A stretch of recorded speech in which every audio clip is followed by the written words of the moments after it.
أعوذ بالله من الشيطان الرجيم بسم الله الرحمن الرحيم الحمد لله والصلاة والسلام على رسول الله. Сзади девочки, вы тоже послушайте, мальчики, вы тоже послушайте, мальчики, вы тоже послушайте.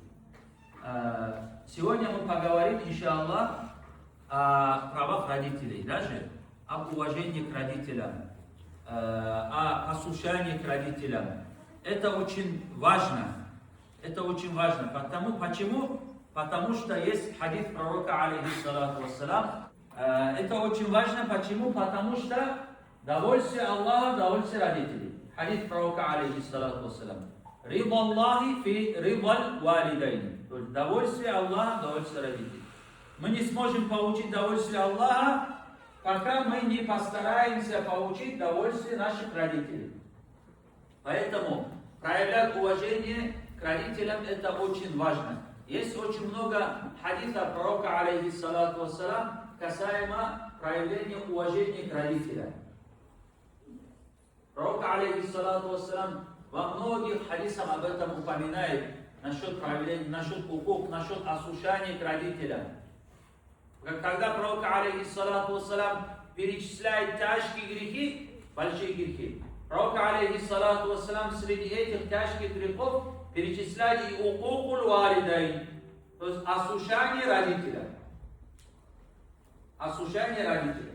Поэтому мы не имеем права ослушиваться родителям никогда нигде, кроме как в одном случае. Есть только один момент, один случай, когда мы можем, даже нам нужно ослушиваться, не слушаться родителей. Это какой случай? Кто скажет? Это когда? Если наши родители нам говорят то, что противоречит религии нашей, исламу.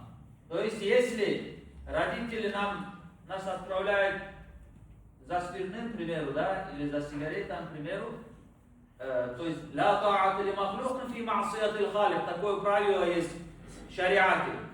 Нет послушания творению, махлуку, в ослушании халика, Создателя. То есть, когда в ослушании Создателя нашего Творца Всевышнего Аллаха Азза ва Джалля, если повелевает кто-то, кто бы не был, разницы нету, мы не имеем права слушаться. А во всем остальном мы обязаны слушать своих родителей и уважать.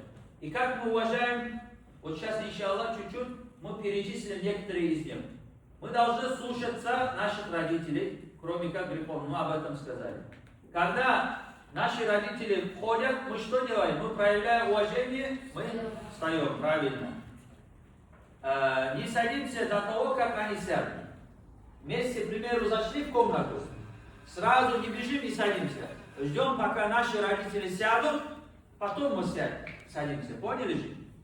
Не повышай голос в их присутствии и не перебивай их в разговоре. Часто бывает, родители разговаривают, даже вот мать с отцом вашим разговаривают друг друга. Вмешиваются туда, перебивают их разговор и говорят, то есть о своем. Это правильно? Нет. Вот родители друг другом или взрослым человеком разницы друг разговаривают, мы должны ждать, не перебивать их разговор, пока закончат, потом спросить, если есть у нас какие-то вопросы. Поняли? Потом веди себя скромно в их присутствии. Будь отзывчивым в их просьбах и нуждах, и без промедления отвлекайся на их зов. Без промедления отвлекайся на их зов. У нас как может быть? На телефоне сидим, играемся, игры разные. Наша мама кричит: Ахмад, у нее есть как нужда тебе. Хочет куда-то отправить. Или хочет что-то сказать тебе. Ты ждешь, не отвечаешь. Или говоришь, сейчас приду, и на телефоне. И вот час, 5, 10, 15 минут проходит, пока еще сейчас время придет. Вот так нельзя, поняли? Наш отец, наша мама, разницы нету. Зовут нас, сразу отвлекаемся, отвечаем на зов своих родителей и сразу бежим и говорим, что надо, что делать, чем помочь. Поняли же? Потом, будь благодарным родителям, не совершай поступков, за которые им будет стыдно. Это тоже очень важно. Наши родители нас кормят, стараются, чтобы мы были сытыми, чтобы мы были одетыми, чтобы мы не были голодными, босыми. И за это нам нужно благодарить наших родителей. И то, что вот сказали, не совершая поступков, за которым им будет стыдно, это тоже очень важно. Вы не думайте, когда вы совершаете что-то плохое, это только на вас. Это вы сделали, и на вас это остается. И это вашим родителям тоже стыдно бывает за это.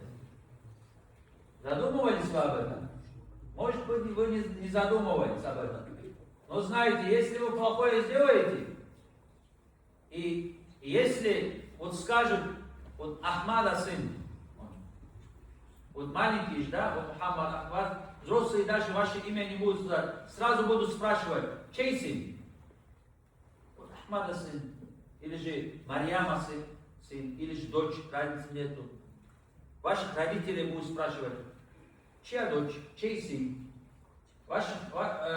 Отца вашего или вашей матери будут? Такой-то сын или же такая-то дочь такого-то сделала такое. Понимаете, вот это на ваших родителей тоже пятно бывает. Поэтому им очень стыдно будет за вас. Вы знаете, очень стыдно будет. Поэтому не заставляйте ваших родителей краснеть из-за вас, чтобы они из-за вас не краснели. Поняли? Потом, всегда и во всех делах советуйся с ними. Если что-то мы хотим делать, мы должны советоваться с родителями, потому что они видели жизнь, они прожили эту жизнь, они знают, где хорошо, где плохо. И особенно родители — это самые близкие люди, которые вам желают только хорошего. Не будет никого в этой земле, кто бы желал вам хорошее, лучше, чем ваши родители. Только ваши родители без никакой выгоды. Они будут желать вам только хорошего. Вот так, чтобы вот только хорошее желали вам, самое вот больше, чем ваших родителей, никого не будет. Поэтому мы советуемся с нашими родителями. Не беспокой их, когда они спят или отдыхают. Делай за них дуа при жизни и после смерти. Бывает, наши родители пришли с работы, устали, хотят чуть-чуть отдохнуть, хотят чуть-чуть поспать, устали. Мы что делаем? Мы не шумим, не бегаем туда-сюда. Мы даем нашим родителям отдохнуть. Потом делать дуа, это тоже очень важно. Дуа детей за родителей, дуа родителей за детей. Всевышний Аллах Азза ва Джалля отвечает. Поэтому мы за наших родителей мы должны делать дуа. И при жизни, и после смерти, разницы нет. Чтобы Всевышний Аллах простил их грехи. Чтобы Всевышний Аллах сделал рахму нашим родителям. Чтобы, если живые, чтобы Всевышний Аллах продлил их жизнь. Вот так мы за наших родителей, чтобы у них все было хорошо. Всевышний Аллах, чтобы им дал здоровье, чтобы они были здоровы. Поняли? Да. Чтобы получить довольствие Всевышнего Аллаха Азза ва Джалля, мы должны в первую очередь что искать? Что искать должны? Довольствие кого? Родителей. Довольствие родителей. Я же вначале сказал хадис пророка, алейхиссалам. Чтобы получить довольствие Аллаха, мы должны искать довольствие наших родителей. Если наши родители будут довольными, иншаллах, потом мы можем искать довольствие Аллаха Азза ва Джалля. Будучи недовольными, наши родители нами, мы не сможем получить довольствие Всевышнего Аллаха Азза ва Джалля. Молодцы, сегодня вам можно поставить 5 за то, что тихо молчали, слушали. Я надеюсь, то, что было сказано, это не будет бесполезным, чтобы из одного уха зашла, из другого уха, чтобы так не было, то вы это приняли, осознали. Если вы как-то по-другому вели себя до этого, чтобы хотя бы некоторые моменты по отношению к родителям, чтобы вы подумали и уже по-другому начали вести себя. Никогда не зови родителей именем. Мы как мама, отец или дада называем, как называем мы. И когда обращаемся, мы на вы надо обращаться. И родителям, и взрослым. Это уважение. Как ты? Что ты сделала? Или что ты сделал? Что ты хочешь, вот ты? Это уже, вы видите, как грубо звучит. Ты можешь сказать вот ровесникам, взрослым, особенно родителям, мы обязательно должны обращаться на вы. Поняли же? Как вы до сих пор обращались? Скажите, кто-то обращался на ты, родителям? Нет. Это очень важно. Если до сих пор не знали, вот сейчас знаете. Мы должны обращаться к родителям на вы.